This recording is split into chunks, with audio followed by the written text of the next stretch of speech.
रामकृष्ण हरी माऊली ज्ञानेश्वरीतील अध्याय 2 ओवी क्रमांक आहे 337 पासून. भगवंत स्थित प्रज्ञ पुरुषाविषयी सांगतात. ज्याचे मन पूर्ण शांत आहे त्याच्या मनात या सर्व सुख दुःखांचा प्रवेश होत नाही. ज्याचे उदरात अमृताचा झरा उत्पन्न झाला आहे त्याला जशी तहान भुकेची पीडा कधीच उत्पन्न होत नाही, त्याप्रमाणे ज्याचे हृदय प्रसन्न आहे त्याला दुःख कसले आणि ते होणार तरी कोठून. त्याची बुद्धी आपोआप परमात्म स्वरूपी जडून राहते. ज्याप्रमाणे निवाऱ्यातील दिव्याची ज्योत कधीही हलत नाही, त्याप्रमाणे तो स्थिर बुद्धी आहे तो आत्मस्वरूप समाधीमध्ये एकाग्र असतो. हा योग बुद्धीचा विचार ज्याच्या अंतकरणात नाही त्याला शब्दाधिक विषय आपल्या पाशात गोवून घेतात. पार्था, त्याच्या बुद्धीला कधीही स्थिरता नसते. तिच्या प्राप्तीविषयी त्याच्या अंतकरणात इच्छा देखील उत्पन्न होत नाही. अर्जुना, स्थिरपणाची भावना त्याच्या अंतकरणात मुळीच उत्पन्न होत नसेल तर त्याला शांती तरी कशी प्राप्त होईल. पाप्याकडे मोक्ष जसा डुंकूनही पाहत नाही त्याप्रमाणे जेथे शांतीचा लवलेशही नाही तेथे सुख चुकून सुद्धा जात नाही. हे बघ, जर विस्तवात घातलेली धान्याची बीजे उगवली तरच शांतीहीन मनुष्याला सुख प्राप्ती घडू शकेल. म्हणून मनाचे नियमन न करणे हेच दुःखाचे कारण आहे. याकरिता इंद्रिय निग्रह अवश्य करावा. जे पुरुष इंद्रियांच्या इच्छेप्रमाणे वागतात ते या विषयारूप समुद्रातून आपण तरलो आहोत असे समजत जरी असले तरी खरोखर तरत नाही. ज्याप्रमाणे एखादी नाव किनाऱ्यावर टेकते न टेकते तोच जर वादळ उत्पन्न झाले तर चुकवून आलेल्या आपत्तीमध्ये परत सापडते. त्याप्रमाणे सिद्ध म्हणजे कृतार्थ होण्याच्या बेतात आलेल्या पुरुषाने जरी कौतुकाने इंद्रियांचे लालन केले तरी तो संसार दुःखाने व्यापला जातो असे समज.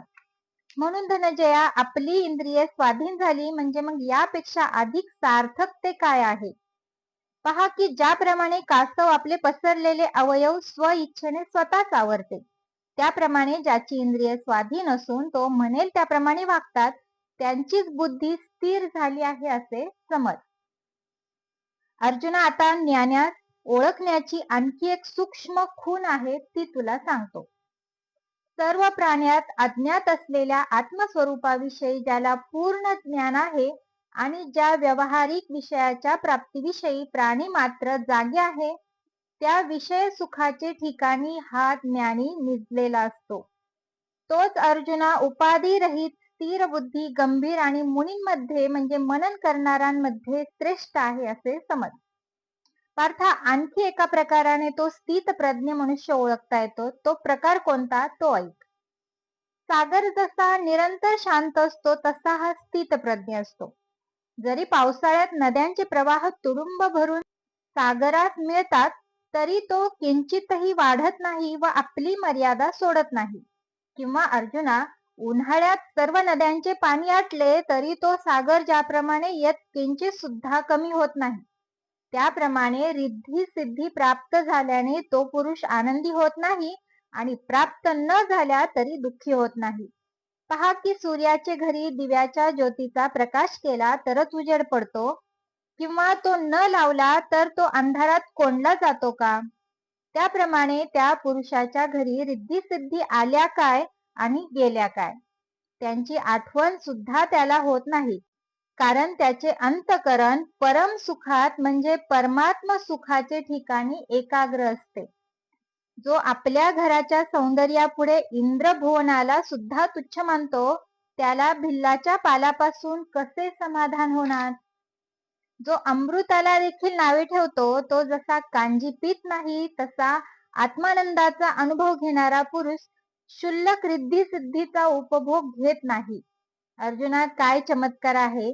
ज्या पुरुषाला स्वर्ग सुखाचीही पर्वा नाही त्याला सामान्य रिद्धी सिद्धींची कथा काय.